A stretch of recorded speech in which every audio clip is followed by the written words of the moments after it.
আসসালামু আলাইকুম। বাংলাদেশ বেতার সিলেট সংবাদ পড়ছি মোহাম্মদ ফয়সাল উদ্দিন। ত্রয়োদশ জাতীয় সংসদ নির্বাচনকে সামনে রেখে আগামী সপ্তাহে নির্বাচনী রোডম্যাপ ঘোষণা করা হবে বলে জানিয়েছেন নির্বাচন কমিশনের সিনিয়র সচিব আখতার আহমেদ। গতকাল রাজধানীর আগারগাঁওয়ে নির্বাচন ভবনে নিজ কার্যালয়ে সাংবাদিকদের সঙ্গে আলাপকালে তিনি বলেন, নির্বাচনী রোডম্যাপ নিয়ে আমরা আলোচনা করেছি।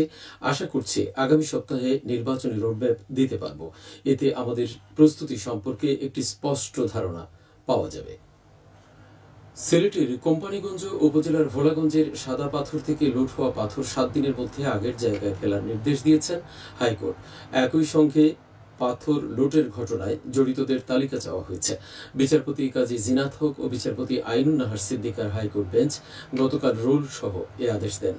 এতে 2 মাসের মধ্যে এই তালিকা আদালতে হলফনামা আকারে দাখিল করতে বলা হয়েছে। এছাড়া কী পরিমাণ ক্ষতি হলো সেটা নির্ধারণে একটি কমিটি করে আদালতে প্রতিবেদন জমা দিতে বলা হয়েছে। পাশাপাশি সাদা পাথর এলাকায় পর্যবেক্ষণের জন্য সকল আইন শৃঙ্খলা বাহিনীর সমন্বয়ে একটি মনিটরিং টিম গঠন করতে বলা হয়েছে। আদালত পরবর্তী আদেশের জন্য আগামী 21 আগস্ট দিন ধার্য করেছেন। গতকাল বিভিন্ন গণমাধ্যম প্রকাশিত সকল প্রতিবেদন যুক্ত করে মানবাধিকার ও পরিবেশবাদী সংগঠন human rights and piece for Bangladesh এর পক্ষে রিট করা হয় এবং এই রিটের প্রেক্ষিতে হাইকোর্টে এই আদেশ প্রদান করা হয়। এদিকে সিলেটের 2টি পর্যটন স্পট কোম্পানীগঞ্জ উপজেলার সাদা পাথর ও গোয়াইনঘাট উপজেলার জাফলং এলাকায় অবৈধভাবে পাথর লুটপাটের ঘটনায় গতকাল অভিযান চালিয়েছে জেলা প্রশাসন।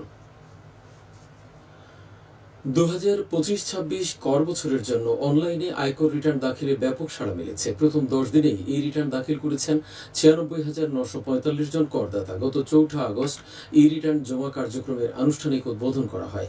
গত 3 আগস্ট জাতীয় রাজস্ব বোর্ড এক নির্দেশনার মাধ্যমে দেশের সকল ব্যক্তিগত করদাতাদের জন্য অনলাইন আয়কর রিটার্ন দাখিল করা বাধ্যতামূলক করা হয়।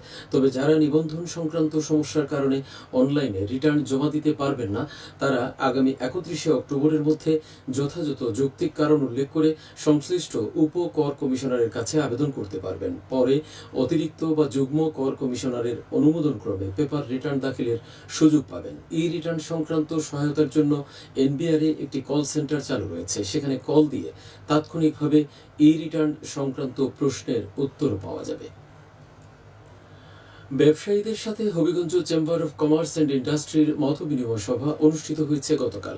শহরের রাজনগরে সংগঠনের কার্যালয়ে এই সভায় সভাপতিত্ব করেন চেম্বারের প্রশাসক ও অতিরিক্ত জেলা প্রশাসক মোহাম্মদ মাইনুল হক। সভায় চেম্বারের আর্থিক অসঙ্গতি নিরসনে একটি কমিটি গঠন করার সিদ্ধান্ত গৃহীত হয়।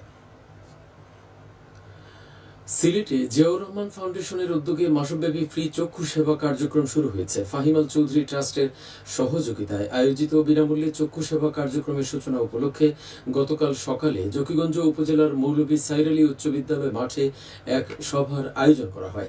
এতে প্রধান অতিথি হিসেবে মাসব্যাপী চক্ষু সেবা কার্যক্রমের উদ্বোধন করেন জিয়াউর রহমান ফাউন্ডেশনের নির্বাহী পরিচালক ও বিএনপি চেয়ারপারসনের উপদেষ্টা অধ্যাপক ডাক্তার ফরহাদ হালিম ডোনার। জকিগঞ্জ ও কানাইঘাট এলাকার মানুষের জন্য আয়োজিত ফ্রি মেডিকেল ক্যাম্পে 1,500 রোগী বিনামূল্যে চক্ষু সেবা গ্রহণ করেন। 12টি বুথে ড্যাবের একদল চিকিৎসক ও নার্স সেবা প্রদান করেন। বিনামূল্যে এই চক্ষু সেবা আগামী 18 সেপ্টেম্বর পর্যন্ত চলবে। প্রথম ধাপে সেবা প্রদানের পর পরবর্তীতে আবার রোগীদের ফলো আপ গ্রহণ করা হবে। আগামী শনিবার উপজেলার বাবুবাজারে জুবেদ আলী উচ্চ বিদ্যালয়, বুধবার বীরদুল উচ্চ বিদ্যালয়, 23 আগস্ট হাফিজ মজুমদার বিদ্যানিকেতন, 30 আগস্ট কানাইঘাটের শাহজালাল সাত্তারিয়া মাদ্রাসা, 6 সেপ্টেম্বর মুলাগুল উচ্চ বিদ্যালয়, 8 সেপ্টেম্বর চতুল হারাতুল মহিলা মাদ্রাসা এবং 13 সেপ্টেম্বর জকিগঞ্জের ঈদগাহ বাজার উচ্চ বিদ্যালয়ে ফ্রি চক্ষু সেবা দেয়া হবে। সিলেটের জন্তাপুর উপজেলায় সার্বিক আইন শৃঙ্খলা পরিস্থিতি স্বাভাবিক ও স্থিতিশীল রাখতে শুরু হয়েছে যৌথ টহল কার্যক্রম। গতকাল বিকেল থেকে জন্তাপুর মডেল থানা পুলিশ এবং হরিপুর গ্যাসফিল্ড সেনা ক্যাম্পের 27 বীর ইউনিট যথাযথভাবে এই নিরাপত্তা কার্যক্রম পরিচালনা শুরু করেছে। এই সময় চলমান যৌথ অভিযানে উপজেলার গুরুত্বপূর্ণ স্থান, সংবেদনশীল এলাকা এবং জনবহুল অঞ্চলে নিয়মিত এই যৌথ টহল চলবে বলে জানানো হয়েছে। এ বিষয়ে জন্তাপুর মডেল থানার অফিসার ইনচার্জ আবুল বাশার মোহাম্মদ বদরুজ্জামান বিষয়টি নিশ্চিত করে বলেন, জেলা পুলিশ এবং সেনাবাহিনীর টিম সম্মিলিতভাবে আইন শৃঙ্খলা পরিস্থিতি স্বাভাবিক রাখতে কাজ করছেন।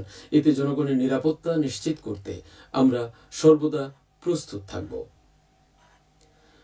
এবারে শুনবেন কৃষি সংবাদ। 3 দিনব্যাপী কৃষি প্রযুক্তি মেলা শুরু হয়েছে গতকাল মৌলভীবাজারের বড়লেখা উপজেলায়। উপজেলা পরিষদে মেলার উদ্বোধন করেন বাংলাদেশ পরমাণু কৃষি গবেষণা ইনস্টিটিউটের পরিচালক ডক্টর মোহাম্মদ হোসেন আলী। এতে প্রশাসন ও কৃষি অধিদপ্তরের ঊর্ধ্বতন কর্মকর্তা, যুবক, যুব মহিলা, শিক্ষক, শিক্ষার্থী, কৃষক, কৃষাণী উপস্থিত ছিলেন। মেলায় 10টি স্টল স্থান পায়। প্রতিদিন সকাল 9টা থেকে বিকেল 5টা পর্যন্ত মেলা সর্বসাধারণের জন্য উন্মুক্ত থাকবে। কৃষি সম্প্রসারণ অধিদপ্তরের আয়োজন করেছে। সবশেষে আবহাওয়া।